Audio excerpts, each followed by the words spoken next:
while we are all caught up in the moment and watching Devin Booker in his first finals, really a lot of people's first chance to get to see him play. He's kind of hidden over in Phoenix. The dude's a stud. He's a star. I'm glad we're finally getting to see him a bit more, especially in the national spotlight. You know, dude's got swag. He's got all those nice cars. Like he can play basketball. Um, there's been a ton of articles, comparing Dbook to Kobe, who is one of his idols. And that, you can see it, right? They're both great scorers. They both have that clutch gene, and Kobe saw it too, right? In their first game, in their first matchup, Dbook went up to Kobe and immediately tried Kobe's signature shot right on him. It didn't work out. He missed the shot, but he really got Kobe's attention. After the game, Kobe wanted to talk to Book, who he thought it would just be a couple minute conversation, but it actually turned into almost a half hour conversation with one of Booker's idols, someone that he really looked up to, someone that he modeled his game after. Kobe told Booker he did the exact same thing his first game versus MJ. He went right up to him, tried to prove a point, and do MJ's signature move against him. I'm sure Kobe actually made it though, knowing Kobe. Uh, but he left him with some great advice too. Told him to be legendary. You've probably seen the tattoo right on Book's arm. You probably heard about it by now. But those words really stuck with Booker. Um, like I said, he does draw a lot of comparisons to Kobe. They are both the 13th overall pick, and both insane scorers. They score differently. Booker shoots way more threes than Kobe did, and Kobe took way more mid-range shots than Book did. Even though Booker may start taking a bit more, because it's kind of Chris Paul's thing too, and Booker is like a sponge. He just absorbs knowledge from people, and he really does want to improve and want to get better. So I'm super excited to see kind of where he goes with Chris Paul in terms of game development, right? Playmaking development, maybe a better mid range shot. Chris Paul's a good defender. He's tenacious. He's just a winner.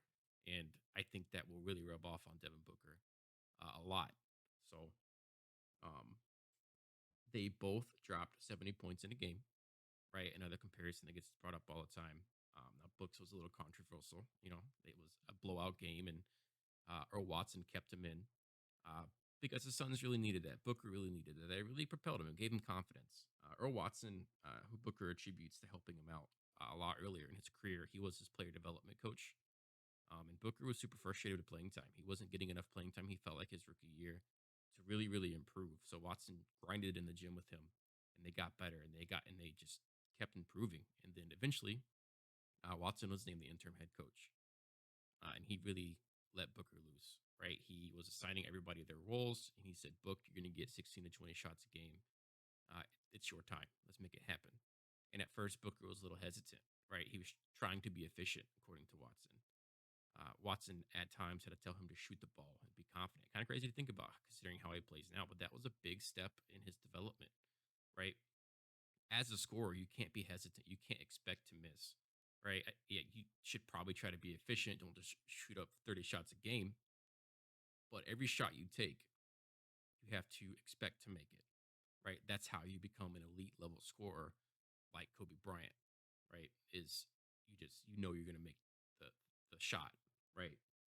Um, I'm super excited to see where D Book goes. He's averaged 23 points, 4 assists, and 3 rebounds in his career so far, which is actually more than Kobe in terms of like points per game. Um, about the same assist. Kobe was a better rebounder than Book is, and was a better defender, honestly, than Book is right now. But D Book has plenty of time to develop, and he will. Right, he's not going to stay stagnant. He's not going to just be here. Like, this is not the top of the mountain for Devin Booker. He's going to continue to get better. Um, in all honesty, I mean, especially if he stays in Phoenix, he'll probably end up being their best player of all time. Right? I mean, who else do you have? You got Barkley, um, Stoudemire, Steve Nash was there for a little bit, and Booker's already in that conversation. He's only been there for 6. I mean, 6 years is a long time, I suppose, but we'll see how long he stays, how many championships he can bring, and how good he can actually evolve.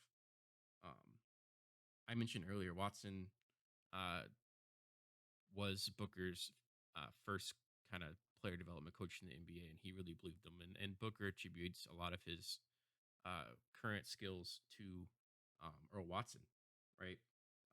Booker was a bit more of a spot up shooter when he came in, and he really developed his game over the last 6 years or so. How he can his ball handling was a big part of that. And again, that's coming comes back to Earl Watson. Um, he did remind him of Kobe, so they spent a lot of time watching footage of Kobe and then breaking it down. And Booker slowly learned how to run offense, right? How to score, how to be a winner, and how to be a good basketball player, and really develop into the player he is today.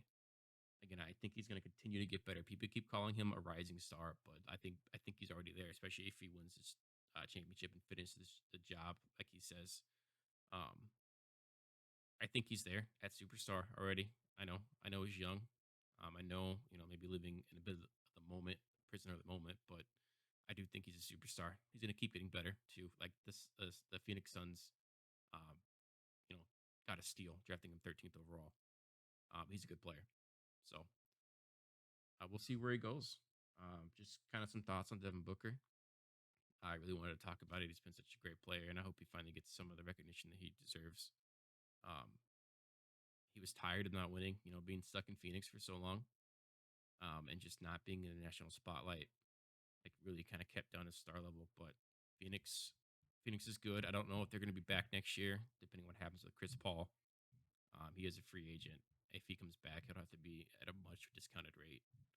Um, and I'm confident Booker will keep developing. Aiton is good too.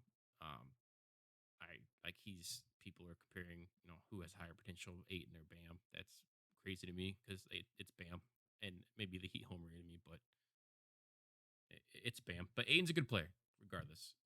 He's going to keep developing as well. So him and Booker can kind of be the cornerstones of that franchise. They got some good young pieces there, right? Cam Johnson, big fan, great shooter.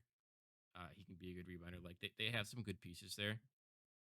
Um, but we'll see if they'll be back. They probably need to bring in honestly somebody else. I don't know if they're going to bring back Chris Paul.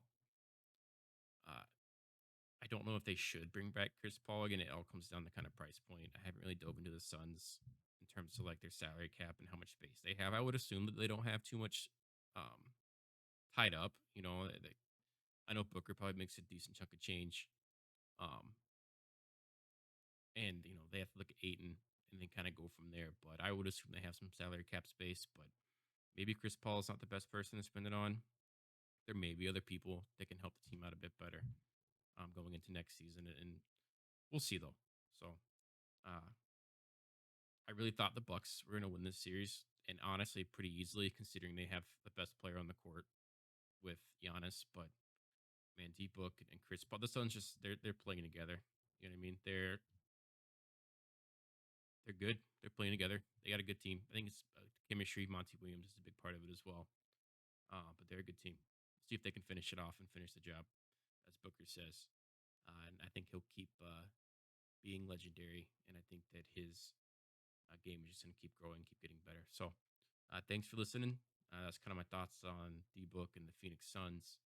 Um, but yeah, thanks for stopping in. Please leave a like if you liked the video. If you disagree with anything that I said, leave it in the comments. Let's have a conversation. But I do like having these talks. So you'll have a nice rest of your day. Again, thanks for stopping in.